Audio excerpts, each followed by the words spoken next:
یہ سورہ البقرہ کی آیت نمبر 115 ہے، وَلِلَّهِ الْمَشْرِقُ وَالْمَغْرِبُ فَأَيْنَمَا تَوَلُّوا فَثَمَّ وَجْهُ اللَّهِ إِنَّ اللَّهَ وَاسِعٌ عَلِيمٌ۔ اس آیت میں یہ کہا جا رہا ہے، اے مسلمانوں، اے عقل کے اندو، یہ جو تم کہتے ہو نا بھائی ایک خاص طرف ہی رخ کرنا ہے تو اللہ کی طرف رخ ہوگا، یہ تم کہتے ہیں نا اس وقت کیا جی ہم جناب نماز کیا ہے، نماز تو اللہ کے ساتھ تعلق قائم کرنا ہے، نماز میں کیا جی ہم اللہ کی طرف رخ کرتے ہیں، اور کدھر تم رخ کر لیتے ہو؟ تم اگر زمین میں مشرق کی طرف ہوتے ہو تو المغرب مخصوص مغرب کی طرف، اگر مغرب کی طرف ہوتے ہو مخصوص مشرق کی طرف، یعنی زمین کے ایک مخصوص مقام کی طرف تم رخ کر کے کہتے ہو اس وقت ہم اللہ کے سامنے چہرہ کر کے کھڑے ہو گئے۔ کہا نا وَلِلَّهِ الْمَشْرِقِ وَالْمَغْرِبِ، اور الہ کے لیے ہے کیا المشرق اور المغرب۔ فَأَيْنَمَا، پس کہیں بھی ہو تم، جہاں کہیں بھی ہو، جہاں کہیں بھی ہو،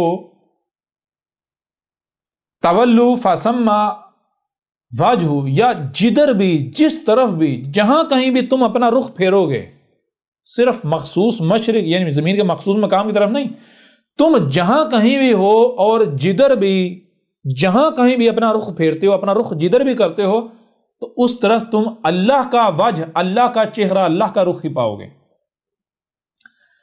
یوں نہ صرف یہ واضح ہو جاتا ہے اللہ کیا ہے، بلکہ تمہاری نماز کے پرخچے اڑ جاتے ہیں۔ ٹھیک ہے، کیا اللہ جدھر رخ کرو کیا ہے، کائنات ہی نظر آئے گی، کائنات کا ہی رخ ملے گا، کائنات، نیچر، آسمان و زمین، تو اللہ کیا ہوا، یہی کائنات، اور ظاہر ہے رہنمائی لینی ہے کائنات سے، اپنا رخ کرنا ہے کائنات کی طرف، اپنی زندگی کا محور بنانا ہے، مقصد و محور بنانا ہے کائنات کو، تو کائنات کیا یک طرفہ ایک ڈائریکشن ہے کائنات کی، ایک مخصوص کہیں ایک مخصوص مقام پر پڑی ہوئی ہے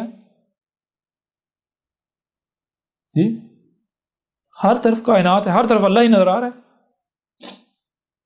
لہذا جدھر بھی رخ کرو تو جو بھی سنائی اور دکھائی دے رہا ہے اسے سمجھو، اور سمجھنے کے بعد عمل کرو، یہ ہے اللہ کی طرف سے رہنمائی۔ ٹھیک ہے، تمہاری نمازوں کے پرخچے اڑا کے رکھ دیے، تمہاری نمازوں کے، تمہارے قبلے کے، تمہارے کعبے کے پرخچے اڑا کے رکھ دیے، تمہیں کسی چیز کا نہیں پتا۔ دنیا میں سب سے بڑا گمراہ، جاہل اور قابل لعنت اور کوئی نہیں ہے سوائے مسلمان کے۔ مسلمان قوم بطور قوم ہماری یعنی رب کی لعنت کی مستحق ہو چکی ہوئی ہے۔ یہ آج تمہارے پاس آخری موقع ہے، یہ آج ہم جو صدا لگا رہے ہیں، جو ندا لگا رہے ہیں، جو آواز دے رہے ہیں، تو کیوں دے رہے ہیں؟ اس وجہ سے دے رہے ہیں کہ جو لعنت سے بچنا چاہتا ہے وہ اپنا رخ ہماری طرف کر لے، اپنا رخ اس طرف کر لے۔ یہ آخری موقع ہے، اس کے بعد مارے جاؤ گے، جان لو۔ یہ چھانٹی کی جا رہی ہے، یوں ان آیات کی روح سے حق بالکل کھول کر واضح کر دیا۔ ٹھیک ہے نا؟